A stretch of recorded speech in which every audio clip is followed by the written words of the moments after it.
अस्सलाम वालेकुम व्यूअर्स। जैसे कि मैं अपने उसी पेज के ऊपर टेक्स्ट एडिटर के ऊपर मौजूद हूँ, तो मैं आपको एट्रीब्यूट्स के बारे में बताना चाहूँगा। तो बेसिकली जो हमारे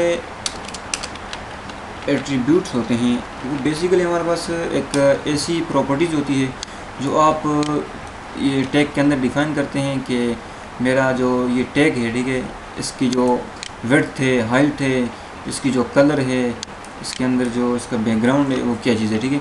तो बेसिकली इसका सिंटैक्स लिखने का ये है कि आप जिस टैग के ऊपर अप्लाई करना चाहते हो उस टैग के अंदर, लेकिन जो आपका नेम होता है टैग नेम, उसके बाद स्पेस देकर एट्रीब्यूट की जो सबसे पहले होती है प्रॉपर्टी दोगे और उसको इक्वल करोगे, डबल कार्ड्स के अंदर उसकी वैल्यू दोगे, ठीक है। तो बेसिकली हमारे पास एट्रीब्यूट्स लिखने का सिंटैक्स ये है कि सबसे पहले आप प्रॉपर्टी दोगे, उसके बाद इक्वल करोगे और डबल कार्ड्स के अंदर आप वैल्यू दोगे, ठीक है। जैसे कि मैं एक प्रॉपर्टी देता हूँ बीजी कलर की, ठीक है। BG colour basically BG colour background colour को कहते हैं कि ये जो हमारी बॉडी है इसका बैकग्राउंड कलर कर दो लाइम, ठीक है। लाइम एक तोते की तरह कलर है, ठीक है। फाइनली मैं इसको रिफ्रेश करूँगा तो इसका कलर जो है वो लाइम हो गया, ठीक है। और कुछ और एट्रीब्यूट को समझने की कोशिश करते हैं व्यूअर्स। जी व्यूअर्स, तो ये हमारे पास सिंपल एट्रीब्यूट का लिखने का सिंटैक्स ही है, ठीक है। जैसे कि मैंने बीजी कलर डिफाइन किया, ठीक है। और अभी मैं आपको कुछ टैग्स को समझाने की कोशिश करूँगा। जो हमारे पास टैग हैं हेडिंग के हवाले से, ठीक है। हेडिंग के हवाले से हमारे पास जो है वो 6 हेडिंग के टैग हैं, ठीक है। सबसे पहले देखें, हमारे पास सबसे पहले हेडिंग 1 है, ठीक है। इसके अंदर मैं लिख देता हूँ दिस इज़ माई हेडिंग 1 और हेडिंग 1 को फाइनली मैं क्लोज करूँगा, ठीक है। तो बेसिकली आपका हेडिंग 1 है, ठीक है। कंट्रोल इस करके सेव करेंगे, अभी रिफ्रेश करेंगे तो आपकी हेडिंग 1 आ जाएगी, ठीक है। ये हमारे पास हेडिंग 1 है जो सबसे बड़ी हेडिंग है, ठीक है। और इसके अलावा हेडिंग 2 है, इसी को मैं कॉपी और पेस्ट कर देता हूँ।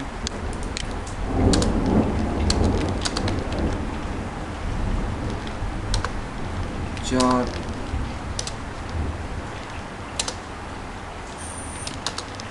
5 और 6। तो बेसिकली हमारे पास एक हेडिंग 1 है, एक हेडिंग 2 है, एक हेडिंग 3 है, हेडिंग 4 है और हेडिंग 5 है, हेडिंग 5 है व्यूअर्स, और हेडिंग जो है 6 है फाइनली, ठीक है। तो इसको मैंने क्लोज भी करना है, ठीक है।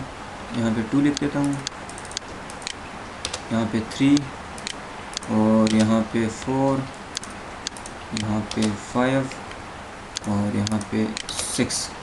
तो बेसिकली हमारे पास जो ये 6 हेडिंग्स होती हैं, ठीक है। तो कंट्रोल इस करके सेव करते हैं, अभी रिफ्रेश करेंगे तो 6 हेडिंग आएगी, ठीक है।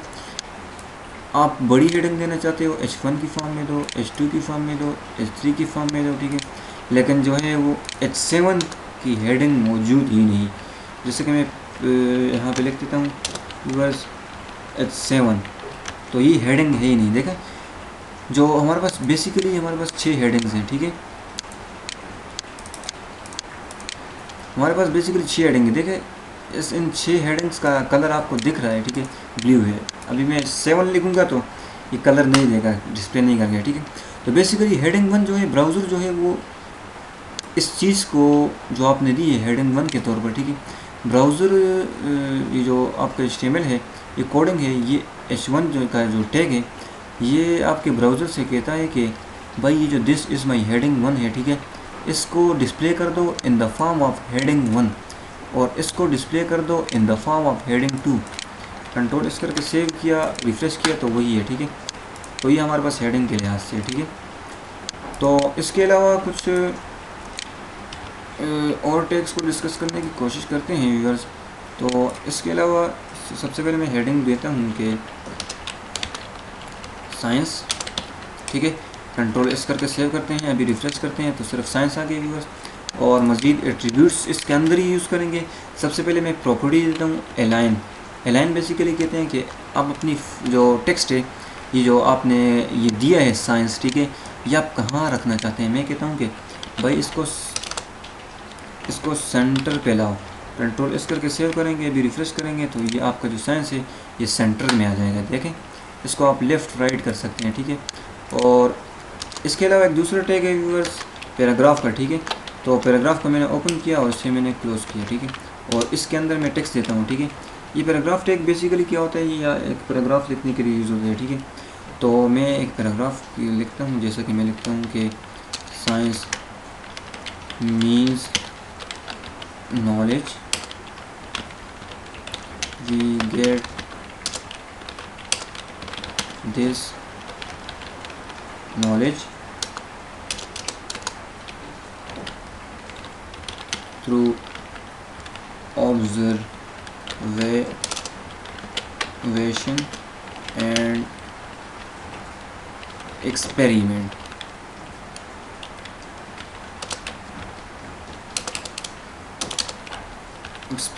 ठीक है। तो ये हमारे पास साइंस की डिफिनेशन मिल लिखी थी, सिंपल एक पैराग्राफ लिखा। कंट्रोल एस करके सेव करते हैं, अभी ब्राउज़र से रिफ्रेश करते हैं तो ये सिंपल पैराग्राफ आ गया, ठीक है। तो बेसिकली व्यूअर्स मैं आपको इसके अंदर कुछ और, इसको थोड़ा मैं लंबा कर देता हूँ और देखें इसके अंदर कोई इश्यू आ रहा होगा।